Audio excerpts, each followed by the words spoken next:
Hello,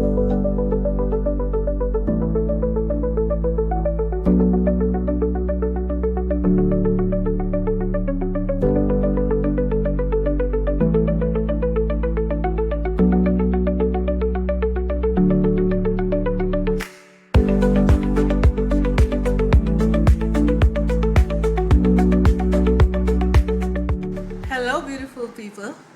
Welcome back to another Sessions with Koren episode. Today we're going to talk about a topic, parenting.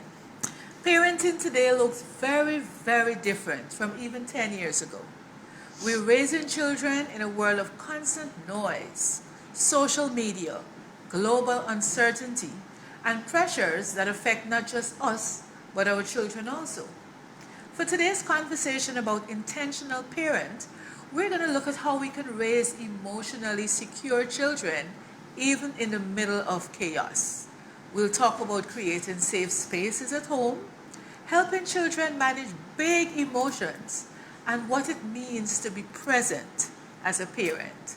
Stay with us and we'll be right back after the break.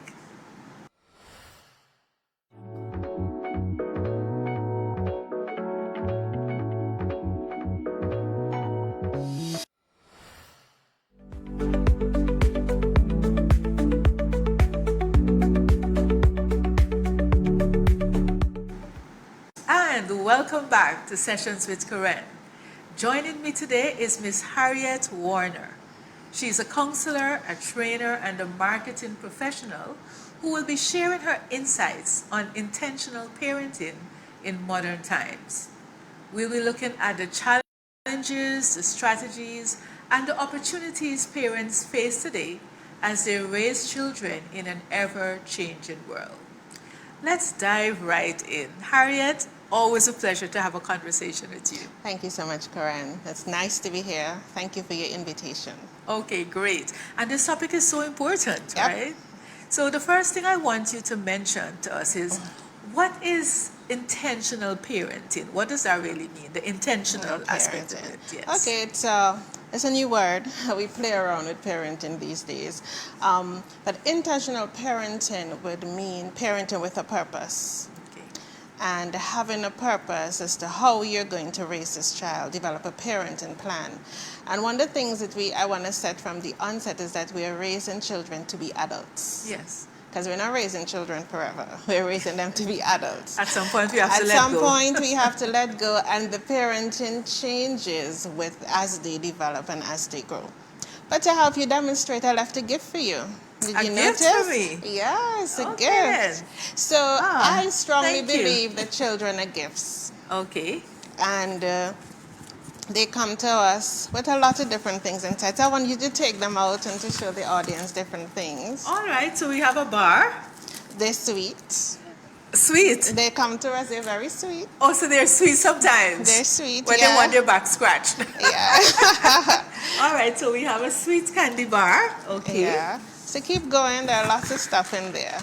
Lots of stuff are in the package. Oh, this is a lime. A big green lime. Yes. And sometimes things can get sour. Oh, my. And those are the children that we have. Yes. So you see, it is so important that for us to be able, as we receive this gift, we discover what's inside the gift. Yes. And so we unfold, we discover Okay. what's inside of this child. Who is this child? As medication. This is medication. Yes. This is a painkiller, actually. Yeah, your child may need it, and they may need different types as well. All right, so children are going to need soothing at some point. At some point, and healing. And even when you're angry at them, you have to provide that. That's right. Okay, then.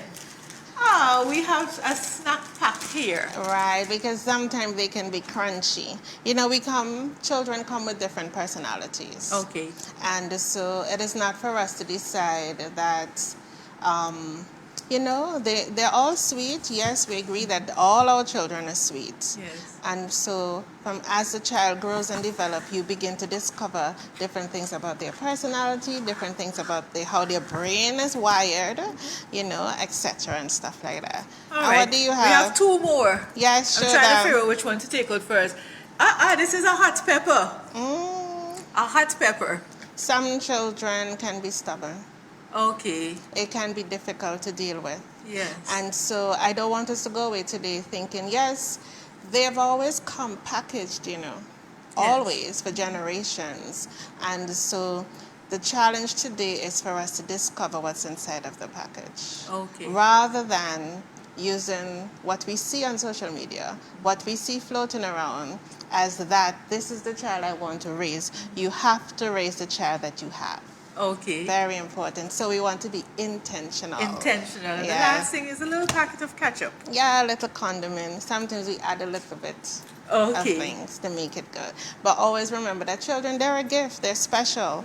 And you have to raise a child that you have. Okay. Whether as you grow and develop this child is going to grow and develop with all the support that Yes. it needs. But remember, you get the child first. And the first point I want to make, the child goes home first. The child goes home first. From That's the it. hospital, the child goes home first. Okay. And so a lot of times we're talking about what's happening today.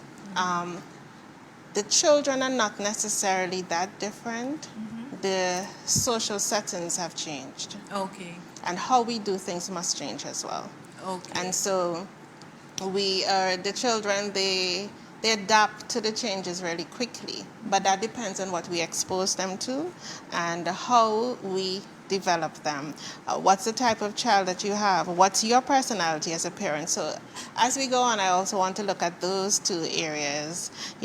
What's the parent's personality is, and also what do you have That's in your important. gift. I Yes. learned a lot from the exercise. First of all, no two children are going to be alike. Nope, not They're at going to all. have, some will have a lot of the sour, some will have a little bit of sweet, some will have a lot of stubborn. No two children are alike. And so the intentional parent has to know the children and the makeup. And we have to look at our personality and what we're putting in it. And be honest. We need to be honest about our genetic makeup as well. When we see certain things in our children, we have to be honest. We have to be willing to work with that. Well, sometimes the mom blames the dad and sometimes the dad blames the mom. Absolutely. And I also wanted to add that a lot of children are in foster care being adopted. That's a gift. You also have to discover. It's a bit more challenging because you have to now not only look for myself, you have to look at this child and examine, but you definitely have to know discover what's in the child. All right. And that through that discovery, we will talk about how we can discover. Okay, Yes, interesting. definitely. So how can parents out there who are listening to us right now, with everything going on, how can they create emotional safety for the child? Because children are multidimensional. I think most of us are okay at giving the food. That's not an issue. The physical, we give shelter, we give food. Right. That part we can tick the boxes. But how can parents create emotional safety for their children? Okay, so that's a big one, emotional safety. I saw a book yesterday, and I think I was on a podcast, and it said, put on your own mask first. Okay. Parents have to be willing to take care of themselves. Okay. How you respond to situation is most likely how the child would respond to the situation, because parenting is more caught than taught. Interesting. Explain that. Because the child, you're a model, you're a mirror. The Okay. child will quicker do what you do than what you say. Okay, that's important. Because a lot of times we think all the systems that we have in support are saying the right thing. So we drop them to after class, the extracurricular activity, and we have everything going. But as a parent, you're not present. Okay. Being in the room is not being present. And from a counseling perspective, being in the room, you have to be aware.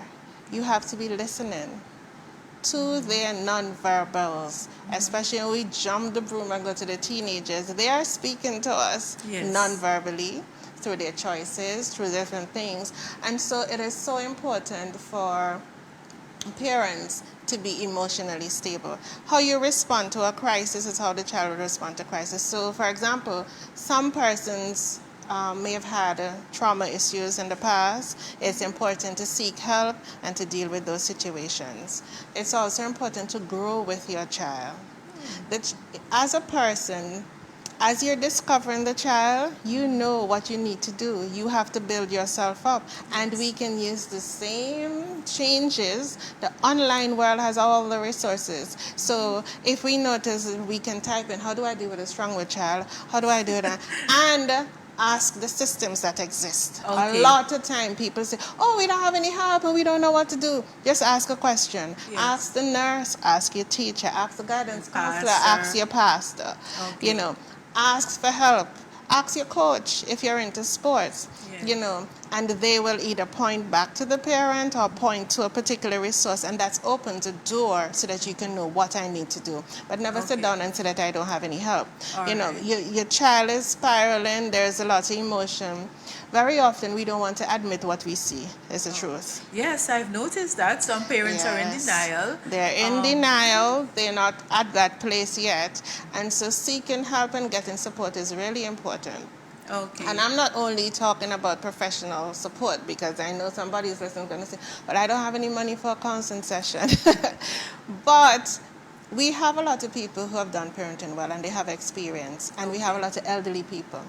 And even for those who may not have done it that well, they can say, you know, I did this, but I think you need to watch this out for your child. We learn because from good and this bad is a experiences, mistake. actually. Must. Yeah. And so there is support in our community, and we also have to tap into the support. You have a responsibility as a parent to grow with your child, to Okay. find the necessary help, and not to throw our hands up in the air. All right. So parents ask for help. Ask for help from the right sources. Yes. Right? Another thing, Harriet, is that while we're talking about using external sources and asking for help, our children are very much bombarded with peer pressure. Sometimes the persons they go to school with or hang out with are not necessarily the best influence. And then there's a lot of stuff happening online that's not always positive. So how do parents counteract that? Because you're sending your child out, they're collecting all this information, coming back home to you with habits and ideas that you don't think is in their best interest. How do you counteract and balance that off? Okay, very good question. One of the things, to answer your question, I just want to backtrack a little bit, that when I mentioned in the beginning about intentional parenting and having a parenting plan, part of that plan includes scheduling. Scheduling. Okay. Scheduling helps the child's brain develop well.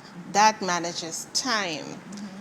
Social media Yes. and any kind of online, that includes gaming for the younger ones and YouTubing, because different generations are attracted to different things. The teenagers are into TikTok, but we have our 12 and 13-year-old, they may be more into the YouTube lifestyle and learning stuff. There are two things I want to address that one. One, point them to the positives that are online. Okay. They can learn a whole lot. They can learn about the AI generation. Even online this summer, they were talking about, what is your child doing this summer? Are they at home just watching TV, or are they learning to build business? Are they learning? You can learn that online. Yes, You yes. know, and craft. But the second thing that could counteract that is we have to manage the time. It doesn't matter what good, because social media we can have good social information, training, but we have to manage the time for several reasons. A lot of health reasons. Physical health, the eyes, eye strain, the amount of time that the child is glued. A lot of research is saying that before 2, a child really is not supposed to be interacting with screens. The eyes are not fully physically developed, and they're not able to make certain decisions. You know, the emotional development of the brain hasn't even started yet. And so they can't make decisions. So you're giving a child a phone to watch something, and they can't make a decision. They can't discern whether Peppa Pig is really just too rude or it's fun. Yes. So as the parent, that decision is yours to make. Be able to choose the activities that they're viewing, etc. And another thing too, for the teenagers, there's a lot of body shaming and stuff that go on online. A lot of children may not have friends at school, but they have online friends that they don't know. They don't know if they're really children, you know. Yes. And so we have to teach our children safety online. Okay. What does online safety look like? Some of our primary school programming with teaching computer, they do teach them that. What the predators are like, you know. What are cyber crimes? Is it okay for me to just be sharing something like that?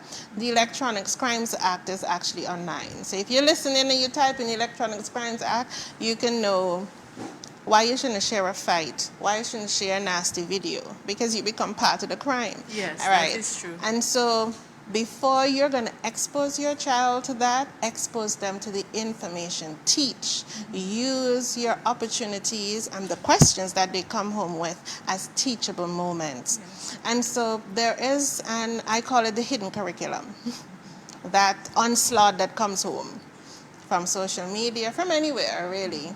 And so, and I see the home as a marketplace where the nastiest of the emotions come out, the anger, the disrespect, so that you can correct it. Absolutely. Okay. Yes. So you have to be able to speak to it. So when we talk about intentional parenting and that balance that you spoke about, we're talking about how do we balance our levels of responsiveness to the levels of demandingness. Okay. Are we responding to everything? As we discover, what does that behavior mean for that child? Okay. When they're reacting like that, what are they saying to me? You know, so sometimes we don't know our children enough. Yes. And we're going to know them if we get up and we go to school, if we get up and we sit through their activities. You see, being present is not being only present and aware at home, but being present outside. Because they have different aspects of their personality that they may never show you. Absolutely. Because they're not presented with the situation at home. So when they're playing sports, you go and watch them at a football game and see how they react when they're not, when they didn't win something. Yes, there are people who work at hotels and have different time. Pop up at school in the morning and then on your way to work just to see what they're doing. Yes. All right, that sounds great. And when we do these things, for example, you pop up at school, you pop up at their sporting event, you realize that child is a sore loser, that child is being dishonest, and you bring that child home, because I wouldn't expect you to do certain types of discipline in front of everybody. In the home. But when you bring that child home, how do you discipline that child without breaking the self-esteem? Because you want to encourage and mold and discipline, but you don't want to damage your self-esteem. How do you do that effectively? Okay, so one of the things we want to do is practice active listening. Active listening? Yes. Active listening suggests that I am listening without all my presuppositions at front. Disregarding whether I think this child is telling a lie or not. I'm listening. And I'm asking questions for feedback, because you can always get beneath the story by simply listening. And I'm also responding to the issue and not to the emotion of the child. Because very often that's where the conflict escalates, to the emotion. And so a child comes home with all of these different things, and so I'm listening. But one of the key things I want to mention here is to practice positive correction. Okay, positive Be creative, correction. Yes. You know, a child, and they've done something wrong. In the past, we would beat. You pick a tamarind at any age. A tamarind bush and you hit. It stops the behavior for a while. Okay. And then the child continues. They haven't learned why it's not appropriate. You have to teach why, yes. I think if we're going to beat children up to a certain age, when they begin to speak and their understanding is very great, then you can communicate a little bit more with the child. You want to correct the behavior so that it doesn't happen again. Remember, we don't have the power to change anyone, not even the child. So we have to bring the child to this place where they recognize this is a behavior that's not working for me, and they begin to change. So what we call that, they begin to regulate, self-regulate their feelings, begin to understand what's right. But how do they know what's right or wrong? Well, when we teach them, of course. In our intentional parenting, yes. What's our value system? What happens at home? What is the expectation coming from home? That expectation needs to go with them every day. Okay, and we want to get the child to the point where doing the right thing becomes what the child wants. Yes. Because the consequences are not going to be helpful. So I want to get into college. I want to get a sports scholarship. So if I don't use too much marijuana, if I try to do my studies, it's going to benefit me. I can't just do it because mom said so. Because when mom is not looking, then I do something else. Right. So I understand what you're saying, and I agree with that we need to help the child to see the benefits in doing the right thing and not just doing it because you're around. The other thing is too, the discipline is that licks don't work for children of a certain age, because they will decide, you know what, I want to go to this thing. I want to stay out late. I'll just do it and take the The licks because I know it will burn for a little while. So Mm-hmm. at a certain age, that does not really Yeah. work. So this discipline has to be age appropriate. Has to be age appropriate, and the parent has to understand the stage that the child is in. Yes. I think one of the challenges we're facing today in parenting is that we want to parent our teenagers the same way when they were 5. That doesn't work. It doesn't work because the child is developing and the child brain is developing. I mean, by 11, 12, when they begin to find themselves, their responses are different. The grade 5 and 6 children, they're a little bit more outspoken, they understand themselves, and they begin to have an opinion of the system. Sometimes in our correction, we can shut that down, unfortunately, by not allowing them to find themselves just because we want to maintain a particular status quo or a particular system. Okay. But when we discover our children, sometimes it looks messy and it doesn't fit the order of the day. Sometimes we have to make some uncomfortable decisions that doesn't fit the order of the day and doesn't fit the next person who's looking at them. So when we're parenting today, there is sometimes, unfortunately, a little bit too much external competition.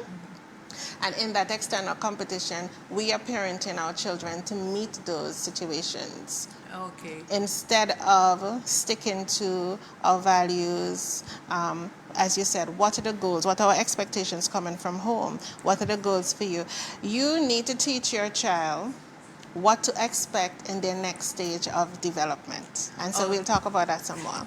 Yeah, there's so much to unpack. We can't get to everything because you touched on something else which we don't have enough time to get into, but we need parents to be aware of. You're raising your children, as you mentioned, to be productive and happy adults, not to satisfy neighbors. So sometimes if you're a teacher and you have a child or a pastor, you feel like the child has to be this particular way because people are looking, Yeah. and that's not necessarily who the child is or what the child wants. So that's a whole different topic. I want to throw in something quick before the last question. When we have, just briefly, when you have children with emotional issues, because we have a lot of children who are cutting themselves, depressed, anxious. When we were young, we didn't seem to have a lot of those things. We were just playing a lot. But now there's a lot of young people who are anxious, depressed, cutting. Just give us 1 or 2 signs for a parent to know, listen, if I see these things, I need to be on alert, or I need to have a conversation or get this child to a counselor. Just give 1 or 2 quick signs for that. The parent needs to be observant of the child behavior changes.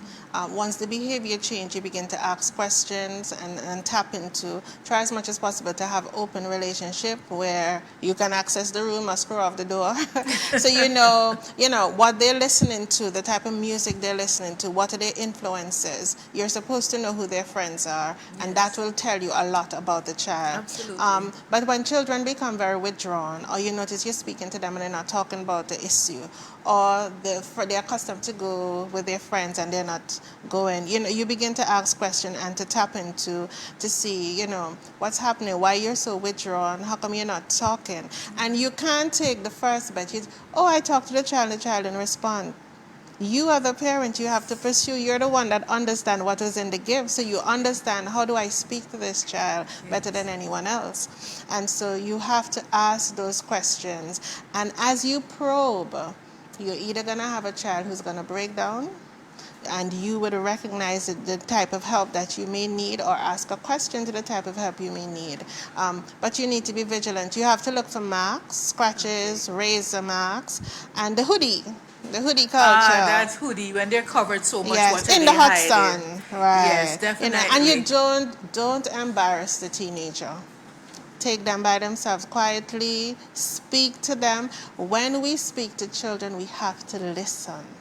Absolutely, We and you have to mentioned that listen. listening. Have to listen to what they're saying. Very All right. important. And so we have some parents, they've listened to everything you said and they feel like, oh boy, I didn't do all that. That's okay. It's never too late to start. What advice would you give to parents who feel like they've already messed up? I mean, it could have been because of their upbringing or what they were told, but now they want to start fresh. Be honest with the Be child. honest. Okay. There is absolutely nothing wrong with apologizing to a child and said, I haven't been at my best, but I want us to do things differently. go to the beach, have a conversation. It all starts with communication. How do we communicate to this child? And then that parent can begin. We didn't get to tap into what's their parenting style. Very often they're using the wrong type of parenting style to achieve a particular outcome. And so that in itself is also very, very important. Parenting style in terms of, am I just a giving parent, or am I going to listen and engage and be a coach? Yes, Thank you. some parents want to be friends. Yes. And not parents. Some want to be a strict parent and not be friendship, have enough of a relationship. So we need to find that balance. Harriet, thank you so much. You've been great. I know you didn't get enough time, because I know there's a lot you wanted to say. Absolutely. Ladies and gentlemen, stay with us. More on Sessions after this break.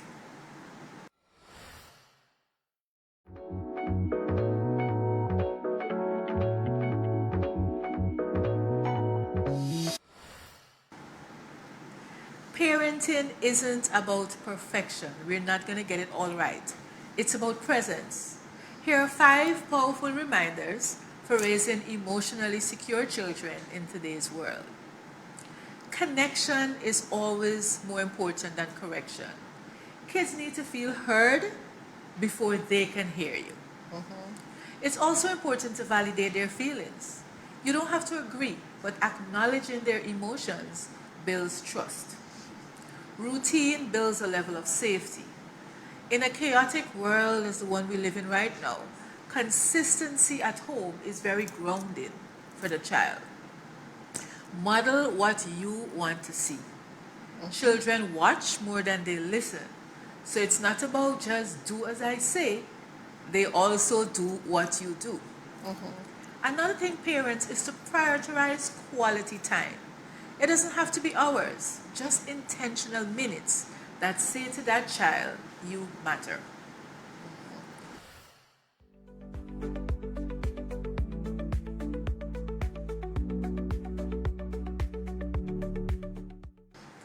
Welcome back to Sessions with Koren. As we close, time now for your golden nugget. Children do not need perfect parents. They need present parents. Your consistency, your love, and your honesty will do more to secure them than any material thing you can provide. Before we wrap up, I want to hear from you. What does intentional parenting look like in your home? Share your thoughts on the Sessions with Koren post on the ABS Television Facebook page, and you can win a copy of our activity book, Remembering Paradise. Catch up on past episodes on YouTube and join us next week for another interesting conversation that inspires and empowers. Until then, stay grounded, stay growing, and stay you. See you next